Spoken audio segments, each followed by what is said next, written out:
تو دستور یہ نکلا کہ مانگنے والا جو بھی مانگتا ہے دینے والا اس کی امیدوں سے بڑھ کر اپنی شان کے مطابق عطا فرماتا ہے. وہ دینے والا بڑا کریم ہے.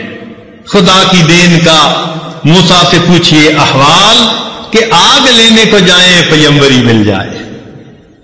ہم کو شکوہ ہے ہمارا مدعا ملتا نہیں، دینے والے کو گلا ہے کہ گدا ملتا نہیں. غفلت شعاری دیکھ کر بندے کی کہتا ہے کریم، دینے والا دے کسے دستے دعا ملتا نہیں. مانگنے والا ہاتھ ہو اور دل ہو تو پھر اللہ کیوں نہ عطا فرمائیں گے؟ وہ تو بلکہ دے کے خوش ہوتے ہیں. اس لیے ہمیں چاہیے کہ ہم اللہ کے حضور اللہ سے خوب نعمتیں مانگیں. ہمارے جانے میں دیر ہے، اس کی عطا میں دیر نہیں ہے. ہم تو مائل بکرم ہیں، کوئی سائل ہی نہیں. راہ دکھلائیں کسے راہ رو منزل ہی نہیں، طور تو موجود ہے موسیٰ ہی نہیں. جب رات مانگنے کا وقت ہوتا ہے، عام دنوں میں تہجد کے وقت فجر کے وقت آنکھ ہی نہیں کھلتی. کس قدر تم پہ گراں صبح کی بیداری ہے، ہم سے کب پیار ہے ہاں نیند تمہیں پیاری. تو اس لیے ہم اللہ تعالیٰ سے اگر اس قبولیت دعا کے وقت میں مانگیں، حدیث پاک میں آتا ہے کہ تہجد کے وقت ایک فرشتہ کہتا ہے حل من سائل فأعطی له، ہے کوئی سوال کرنے والا کہ جس کے سوال کو پورا کر دیا جائے. تو جب اللہ تعالیٰ کی طرف سے اعلان ہو رہا ہے کہ مانگنے والوں مانگو، ہم اس وقت میٹھی نیند سوئے ہوئے، گھوڑے بیچ کے سوئے ہوئے، پتہ ہی نہیں ہوتا کہ بھئی ہم نے تہجد بھی پڑھنی ہے، فجر کی نماز بھی پڑھنی ہے. کئی لوگوں کے لیے تو رمضان المبارک میں سحری میں اٹھنا مشکل. عورتیں کہتی ہیں جی بس رات کھا لیں گے صبح اٹھا نہیں جاتا. اب بتائیے یہ ہمارا حال ہے. دیکھیے کتابوں میں لکھا ہے کہ ایک بوڑھا جس کی عمر 90 سال، بیوی بھی فوت ہو گئی، اولاد بھی نہیں تھی، بھائی بہن بھی چلے گئے، ماں باپ بھی چلے گئے، پوری دنیا میں وہ تنہا ہے. کسی پڑوسی نے اس کی روٹی ذمہ لے لی تھی اور انہوں نے اپنی بیٹھک میں اس کو رکھ لیا تھا، لیکن اس کی کھانسی کے بدلے بلغم کے بدلے ان کے دل خراب ہوئے تو انہوں نے اس کو بھی جواب دے دیا. اب جب انہوں نے بھی اپنے گھر سے دھکا دے دیا، یہ بے سہارا بوڑھا، پوری دنیا میں اس کا کوئی نہیں. اب اگر اس کا دل ٹوٹا تو یہ سوچتا ہے کہ میں کہاں جاؤں، تو خیال آتا ہے کہ کیوں نہ میں اپنے رب سے جا کے دعا مانگوں. تو یہ بوڑھا ہانپتا ہوا کانپتا ہوا لاٹھی پکڑے، جھکی ہوئی کمر ہے، آنکھوں پہ اینک لگی ہوئی ہے، منہ میں دانت نہیں، پیٹ میں آنت نہیں، طاقت نہیں.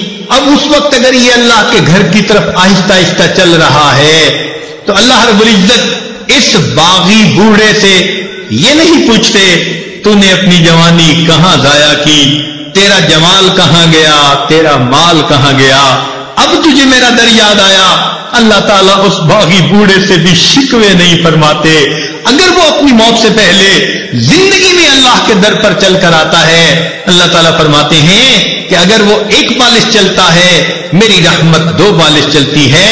وَإِنْ أَتَانِي يَمْشِي أَتَيْتُهُ هَرْوَلًا، اگر وہ میری طرف چل کے آتا ہے میری رحمت اس کی طرف دوڑ کے جا رہی ہوتی. تو جو پروردگار اتنا کریم ہے، کیوں نہ ہم اس کے در پہ جا کے اپنے آنے والی زندگی کے اچھے فیصلے مانگیں، اپنے اچھے نصیبے کی دعا مانگیں.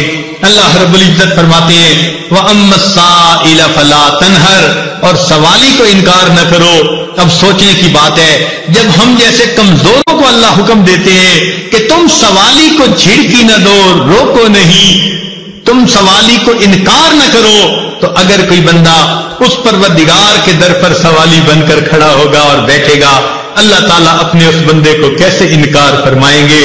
یقیناً مانگنے کی کمی ہوتی ہے، دینے والے کی دین میں تو کوئی کمی نہیں، وہ تو دے کے خوش ہوتا ہے. بلکہ فرماتا ہے کہ وَقَالَ رَبُّكُمُ ادْعُونِي أَسْتَجِبْ لَكُمْ، تمہارے رب نے یہ فرمایا تم دعا مانگو میں قبول کروں گا.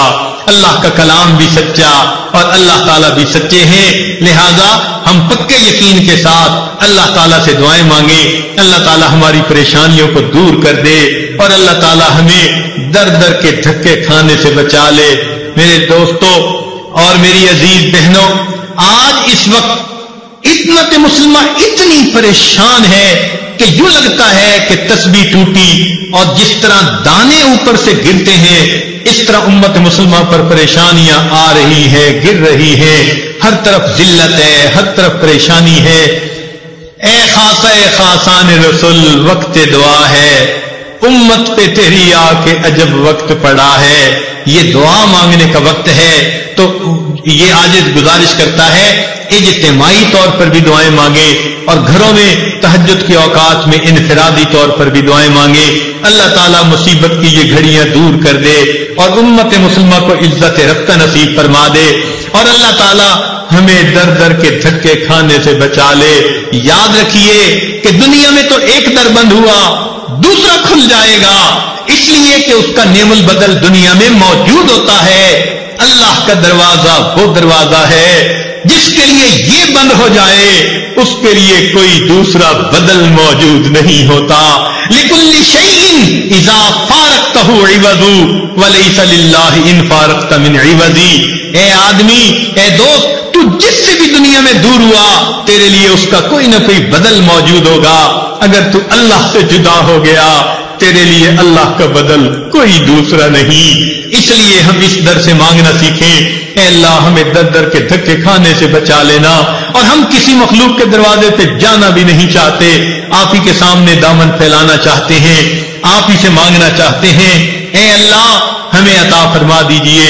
کسی نے کیا اچھی بات کہی کہ تنگ دستی کے جو عالم میں گھبراتا ہوں، تنگ دستی کے جو عالم میں گھبراتا ہوں، پر درے غیر پہ جاتے ہوئے کتراتا ہوں۔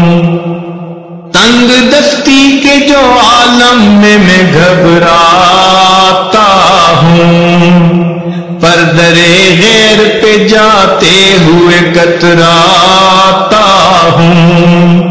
ہاتھ پھیلانے میں محتاج کو غیرت کیسی، شرم آتی ہے کہ بندہ تیرا کہلاتا ہوں۔ اے اللہ بندے ہم آپ کے کہلائیں اور غیروں کے در پہ اپنی پیشانیاں جھکائیں، ہمیں یہ پسند نہیں۔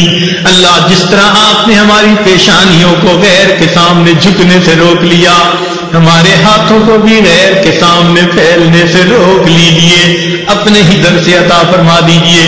اس وقت وہ وقت ہے جبکہ پوری دنیا مسلمانوں کو الگ کرنے پہ تل چکی ہے۔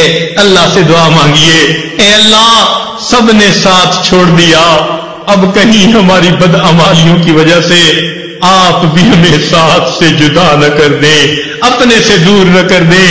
اللہ ہم آپ سے ہٹنا نہیں چاہتے، کٹنا نہیں چاہتے، ہمیں جڑے رہنے دینا اور موت تک اللہ اسی کے اوپر ڈٹے رہنے دینا۔